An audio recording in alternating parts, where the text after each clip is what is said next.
The Carolina Hurricanes are looking to rebound from an embarrassing Game 3 loss to the New Jersey Devils tonight in Game 4 in this Eastern Conference semifinals. Myself and Andrew Schnittker preview tonight's game and what you can expect from the Carolina Hurricanes tonight. You're Locked On Hurricanes, your daily podcast on the Carolina Hurricanes. Part of the Locked On Podcast Network. Your team every day.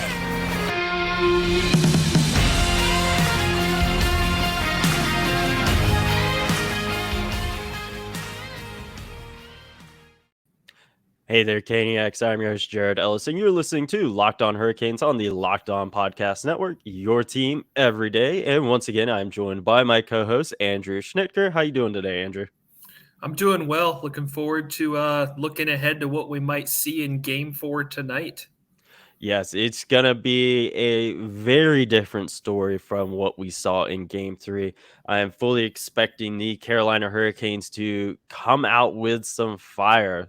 Quote that has been circling right now is from former captain Justin Williams back in the 2019 Eastern Conference Finals after the Game 2 loss to the Boston Bruins. Quote, "Sometimes you got to eat the poop sandwich. It doesn't taste good, and you have to chew on it for a little bit." And that's what the Hurricanes are having to do right now. That was an ugly loss for the Hurricanes. We talked about it in depth yesterday. So if you want to go back, hear our thoughts about that, go do that after you listen to this episode here. Now, we talked about what the Hurricanes should do in Game 4 a little bit yesterday. And a big thing is keeping the game simple and sticking to their game. That's going to be really important for the Hurricanes tonight. Don't try to do too much. And don't let the Devils, force them into playing the Devils style of game. The Hurricanes need to stick to theirs. One thing I forgot to put in our notes here was the Game 3 loss against the New York Islanders in the first round series. It was a really tightly contested game until the wheels fell off at the end, and the Hurricanes really came out with some fire in Game 4, and I'm kind of expecting the same thing tonight. What about you? Yeah, well, no disrespect to Justin Williams, but I actually had a peanut butter and jelly sandwich for lunch. I think that's a little bit better option there. But no, I agree. I was actually thinking about that earlier. The Game 3s, I think, played out pretty differently because the Hurricanes were pretty much run out of the building within the first 10 minutes of the Game 3 of this one, whereas, like you said, the Islanders one was closer until the very end, but they didn't play well in that game either. So yeah, no, I'm expecting them to come out fired up. Like you said, keep it simple. Don't try to do too much. Don't turn the puck over. Stick to your system. Stick to your game. Defense needs to tighten up. Keep that good gap control. Be smart. Be disciplined with the puck. Because I was going to say this is a huge game. It's the playoffs. They're all huge games. But, this is a huge game in this series. You're either looking at the Hurricanes coming back with a 3-1 series lead and a chance to close it out in Game 5, or you're looking at coming back with the series tied and the Devils having all kinds of momentum. So, this isn't me saying necessarily that I think the Hurricanes are doomed if the Devils win tonight, because I don't think that they are, but I also think there's a very, very good possibility that whoever wins tonight's game is going to win this series. Yeah, it's a very real possibility. The Devils have a lot of momentum coming off of Game 3 and it being such a dominant win for them. We talked about defensively tightening up and getting back to what we're used to seeing from this team. That was not one of the worst defensive performance we've seen from them in quite some time. That Game 3 was the first time they've allowed 8 goals since December of 2019. So it's been a while since they've had a performance that bad there. And another thing is puck management. That's going to be really big too, because like you said, turning the puck over, like can't be doing that. Controlling the neutral zone is going to be big as well. And they really need to focus at getting behind the Devils' defense. The Devils were shutting them down almost all game, aside from some little stretches here and there in Game 3. And their forechecking has really got to be strong in this game, really driving to the net. and rattling the Devils early, I think, is going to be big. That was something that the Devils did good in Game 3, was rattling the Hurricanes early, setting the tone, getting all the momentum right at the start of the game. So that's going to be something really important that the Hurricanes need to do tonight, is really, just push the Devils hard. That's going to be really important. Yeah, when you look at what you're talking about with jumping out, the only game, I think game 2 was scoreless through one, but if you look at game Yeah. 1, I think the Hurricanes scored really, really early Yeah, in they that did. game. So that's, scoring first and getting that early goal, getting that early momentum has been really, really big so far in this series. Yeah, it has been really, really big. And, even if it's not necessarily like scoring a goal within the first 5 minutes, at least having the momentum on their side and being a threat. Because, we saw it in, game 1, yeah, they scored super early. Game 2, it was scoreless after the first period, but they had the momentum going into the second period, and then obviously, things got going in the second for them. Another big thing here is going to be winning the special teams battles. Yeah. Penalty kill has still been really good, but power play, that's gonna be important for the Hurricanes. They finally gave up. Excuse me, I was totally getting power play penalty kill confused there for a second. But yeah, winning the special teams battle is going to be really important here, and as it is in all playoff games, really, because that one power play goal could always, be the make or break. I go back to forget when exactly it was in the regular season, but it was when they're up in Detroit and it was a 1-0 shutout win for the Hurricanes, with the lone goal being a Brady Shea power play goal.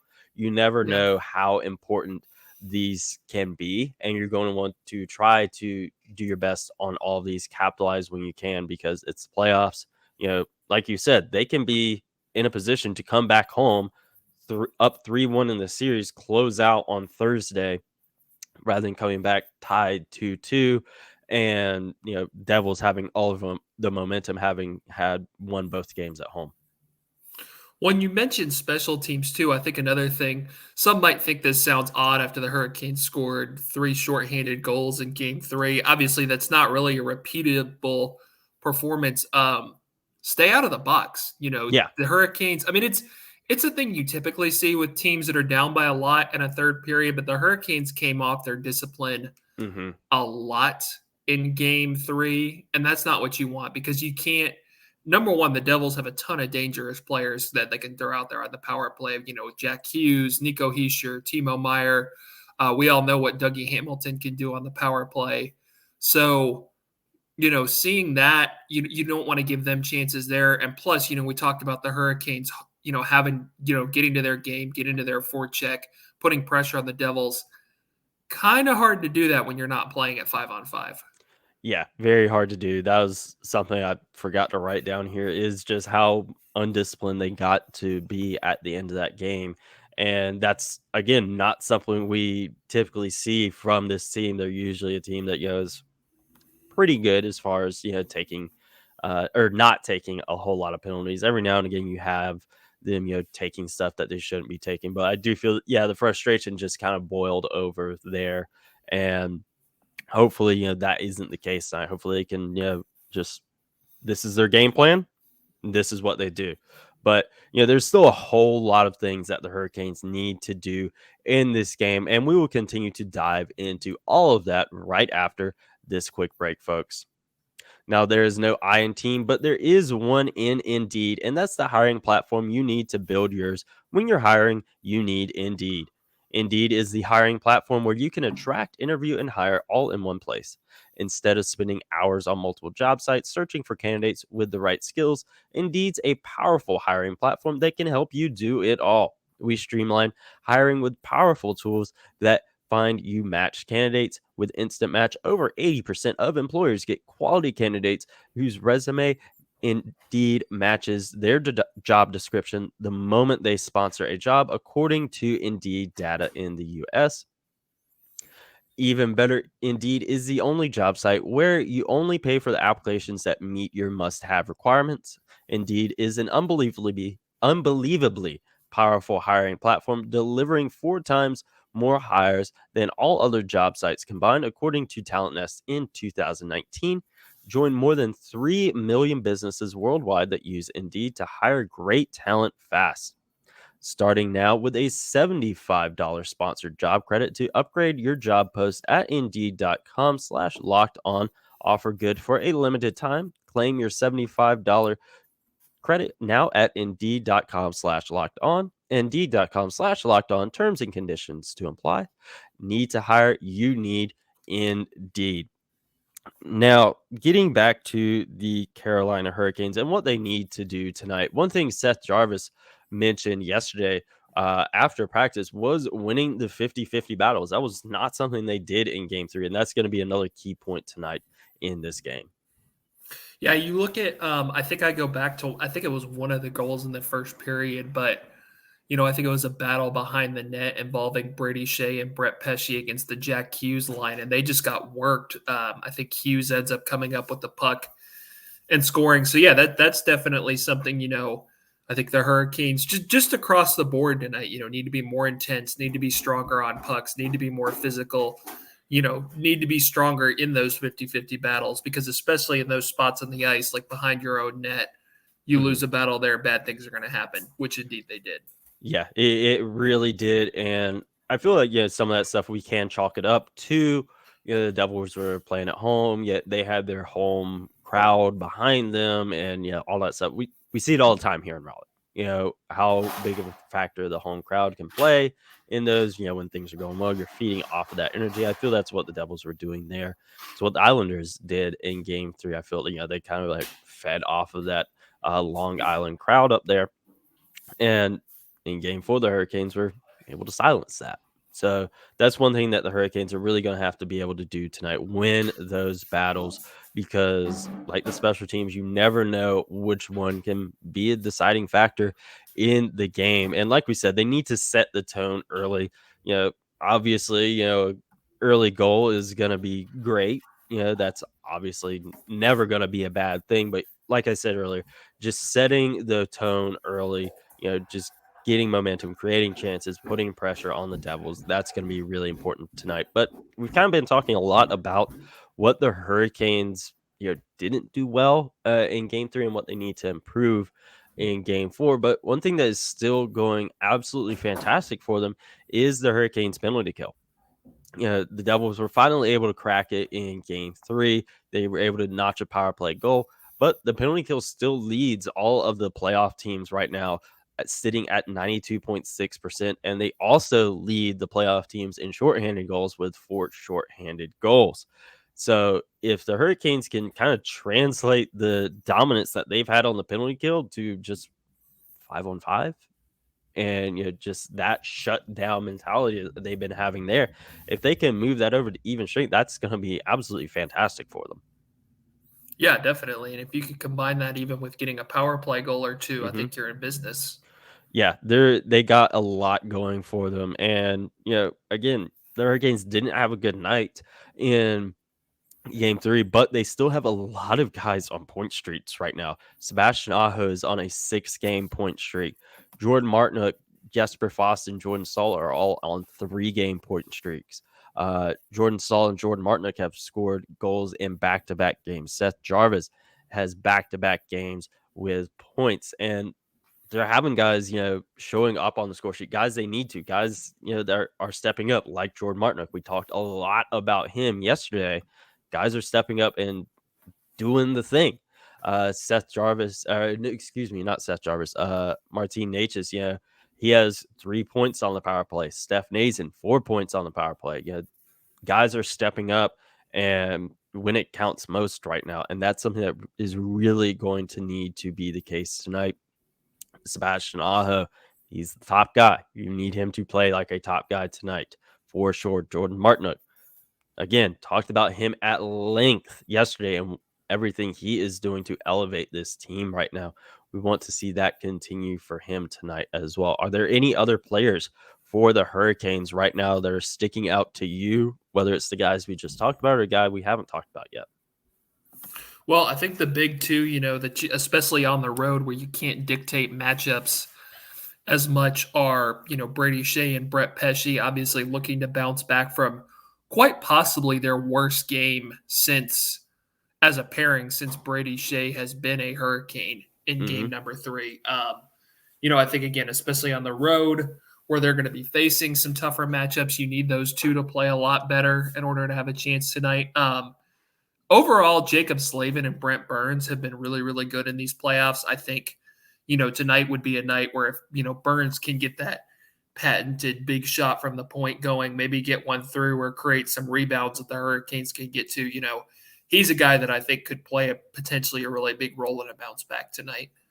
Yeah, he really can. That's why the Hurricanes brought him in the first place when they made that big trade over the offseason. They brought him in for big plays like that. He has had an incredible season for the Hurricanes. He set the all-time record, for most points in a season by a Hurricanes defenseman in his first year here. So he's been really rolling this season, and he had 5 assists in the first round against the Islanders. So, yeah, if he can get that big shot off from the point, that's going to be great for the Hurricanes. And it can really be something that gives them a spark. He hasn't yet put the puck in the back of the net this playoff. So, he gets that first one, maybe, that gives the Hurricanes a bit of a spark. Like, heck yeah, he got us going because we know, even though it's his first year here, just how big of a role he has played in motivating this team. We saw it in game 3 when Steph Nazin won that fight against Eric Holla. Just the spark that gave the team. You never know what it can be. Yes, Jesperi Kotkaniemi giving the Hurricanes a spark in game 2. Brent Burns could be that guy tonight. Yeah, definitely. I think he's a guy I'd have my eye on. You mentioned Stefan Nason too. I've just really liked his game all year. He's been a really nice addition on the power play, with his passing and his finishing below the goal line. And he's the kind of guy who he's not a true top 6 forward, but he's got enough skill and enough good things that he does that you can bump him up with good players if you're in a position where you need to do so, as the Hurricanes have been since Andrei Svechnikov got hurt, and certainly since Teuvo Teravainen got hurt as well. And I think he's been a nice piece next to Sebastian Aho to kind of keep the top 6 afloat a little bit. Yeah, he's done really, really well. He's a guy, all season. I know he missed a few games for being hurt, but very much like Jalen Chatfield, they're on two-way deals. If they were playing bad, they could have been sent back down to Chicago anytime this season. And both guys, again, aside from the games they missed from being hurt, never gave you a reason to send them back down. They earned their spot here on the NHL roster. And both guys played really well this season against Steph Nazin, leading the team in power play points this postseason. And he's a guy, like you said, he has the skills to bump up, and he hasn't given you a reason to bump him back down in the lineup. And that's going to be really important for tonight for him because he has a lot of momentum on his side. He's been playing really, really well, and hopefully, he can get some things going for the Hurricanes. Like Brent Burns, maybe he gave the Hurricanes the spark in game 3. Maybe he could do that again tonight. Yeah, I think so. Yeah. But, the Hurricanes, we're talking about potential lineup options and what we could be seeing from them tonight. And we will make our predictions on what we could potentially see from them tonight right after this quick break, folks.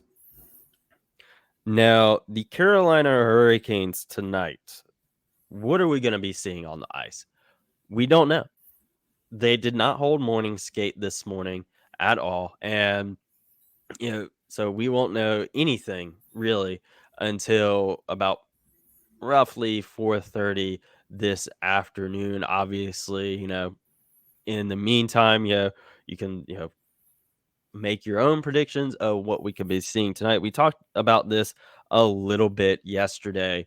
Potentially Jesse Puljujarvi coming out of the lineup. And yesterday at practice, Jesper Fast was filling in his spot on the second power play unit, and Mackenzie McEachern was slotting in on Puljujarvi's spot on the fourth line. I think we were both could definitely see that happening, but with practice from yesterday, I do think that is a very, very real possibility of Puljujarvi coming out of the lineup tonight. Yeah, I think we talked about, him kind of being the logical odd man out just with his Mm-hmm. lack of production and what, some of the other guys that you wouldn't necessarily want to bring out are bringing to the table and what McEachern can bring in terms of a little physicality, little spark. Again, not necessarily expecting another goal and assist performance like he had Yeah. in game 4 against the Islanders, but you never know. And putting, Jesper Foss in that spot on power play too, again, especially with the situation the Hurricanes are in with the injuries on the wing. People forget actually his first year with the Hurricanes in 2021, Jesper Foss actually played a good bit on the power play. Mm-hmm. He plays a pretty simple game, makes some good, quick, short passes. He's a guy who can kind of get below the goal line and go to work, gives you some options. So I like that look of him on that power play unit if Jesse Puljujarvi is coming out of the lineup. And I definitely like putting Mackenzie McEachern in the lineup. I mean, again, I think he brings some things that the Hurricanes could use, and you don't want to make a change just to make a change, but also after a game like Sunday, you kind of feel like you've got to make at least one change somewhere. Yeah, exactly. Yeah, we've seen it many, many times. Rod Brind'amour doesn't like doing a whole lot of lineup shakeups unless he's given a reason to have to. If this was a 2-1 loss, I don't see the lineup changing at all, with really the one thing being maybe we have a different starting goalie. Yeah, and that really being it. But a loss like that, I do see, there being a lineup change with McEachern coming in tonight, Puljujarvi coming out. And one thing that wouldn't surprise me if they just move some forwards around in the lineup to try to get something going. At least for the starting lineup. Obviously, things tend to be a bit fluid in games and changes can be made there. But it wouldn't surprise me when the starting lineup drops later this evening if we see some guys that have been moved around. That really wouldn't surprise me at all. Obviously, defensive pairings, you're not going to change that up at all. I don't see anything changing there. I think why would you? Shea Pesci had a bad game, but you're not going to separate Jacob Slavin and Brent Burns. You're not going to separate Jalen Chatfield and Shane Gostisbehere. The defensive pairs aren't really going to change. And because Slavin, Pesci, they had that awful game, but I don't see Calvin DeHaan coming into the lineup. I don't see Dylan Coghlan coming into the lineup. Both of those guys haven't played in a very long time. Really, I think since before the trade deadline. I think it's been since either of those guys have played. But I do think we could see some changes definitely in the forward lines for sure. Yeah, I don't think DeHaan or Coghlan are the answer to any of the issues that plagued the Hurricanes in Game 3, given DeHaan's lack of foot speed at this point and Coghlan's troubling tendencies with the puck management at times. Neither of those guys are going to be the answer here. They're just kind of extra bodies in case someone were to get hurt. And even then, if, God forbid, someone were to get hurt, it'd be Calvin DeHaan coming into the lineup. It wouldn't Dylan Coughlin's, the last guy. And, with, the issues that you brought up there, do they just bring up Max Lajoie instead? I think they did. I think they do have the extra bodies for the AHL. He's there with the Black Aces, and he's a guy who, again, you go back to the 2021 playoffs and, even some stretches last year, has played some really good hockey for the Hurricanes when he comes up. So I might have Max Lajoie ahead of Coghlan on the defensive pecking order right now if I'm the Hurricanes. Yeah, I would too. I'd probably have him kind of right there with Calvin DeHaan. But as far as changing things up on the forward lines, we talked about McEachern coming in. You also he'd be the guy. I don't see. They called up a bunch of folks like Ryan Suzuki. I don't see him slotting into the lineup. But what are some predictions you could have? As far as a guy moving up or down in the lineup. I think you could maybe see Marty Necas on the first line with Aho and Jarvis. That's the one that I was going to go with, just because he's been struggling a little bit. It worked out in the first couple of games. I give Rod Brind'amour a lot of credit because the Jack Drury, Jordan Stahl, Martin Necas line Mhm. seemed like a little bit of an unconventional idea. Was really good in the first 2 games, but when you're looking for that spark, you're looking for that better defense, it might make some sense to reunite Jordan Stahl with a guy like Jesper Foss. And then again, if you want to just load up your top line, the danger in doing that with the lack of depth throughout the lineup is you're in New Jersey where the Devils can dictate matchups with last change. So if they find a way to shut down a line of, say, Jarvis, Aho, and Necas, you're looking sort of thin down the lineup from them in terms of offensive Mhm. firepower. But at least to start out, I think loading up your top line like that with kind of, your best 3 pure skill forwards left to get that early spark might not be a bad idea. Because we've seen Sebastian Aho and Martin Necas play really, really well together in the past. Oh yeah, we've seen that, and that's why I brought it up. Because of just to get them a spark. We know Rod Brind'amour is pretty fluid with lines throughout the game. We'll see changes happen all the time. But another really, probably the biggest question that folks are having heading into tonight's game is the starting goalie. We talked about this some yesterday, but today is the day. No morning skate, so we're not going to know anything for quite a while. But is it Frederik Andersen? Is it Antti Ranta? Is it Pyotr Kochetkov? I I think we're both in the same boat of if Antti Ranta is ready to go tonight, he's the guy. But Yeah. if he's not, is it Freddie? Is it Pyotr? Cases can be made for all 3 guys of Ranta, how good of playoff he's been. He's healthy. Both guys having rough games. Freddie Anderson, he's you know been good for the large majority of the playoffs, except for game what he played in game 3. Pyotr Kochetkov, he's usually pretty darn reliable for the Hurricanes and pretty darn good, but he had a bad night on at the office as well. So it's not that they're Dylan Coughlin. None of them are like that. We're like, well, we don't want to put him in here unless it's last resort. But it's also like you got 3 guys that could all have cases to be made to be the starter tonight. Yeah, I think like we talked about the other day for all other reasons, for Frederik Andersen just making 4 starts in a row, something he hadn't done this year, for how well that Antti Ranta played in the first 5 games against the Islanders, and for him maybe, obviously he's coming off an illness, but maybe being a little bit more well-rested. If he's Mm-hmm. healthy, which he did practice with the Hurricanes yesterday, so that Yes. would seem like a good sign to me. That would be my guy tonight. If he's not an option, I think I'm going back to Frederik Andersen just because Pyotr Kochetkov has not played a ton for the Hurricanes in the last little bit here, the last part of the regular season. Other than that mop up in game 3, in which he gave up some bad goals too in that third Mm-hmm. period. He hasn't played in these playoffs, so I think you're asking a lot of him to come in tonight relatively cold in such a big game like this. And then, if he comes out and gets shelled tonight, where are you going from there? I think you're just kind of muddying the picture even further from there. So for me, my hierarchy of options tonight would be healthy Antti Ranta, Frederik Andersen, Pyotr Kochetkov. Now, we have just set the stage for Rod Brind'amour to start Pyotr Kochetkov tonight, and for him to, have a 45 save shutout and make me look like a complete idiot. That would be completely fine with me. But that's the way I would approach it. Yeah. Yeah, definitely. That's kind of the boat I'm in as well. If Antti Ranta is healthy, he's the guy.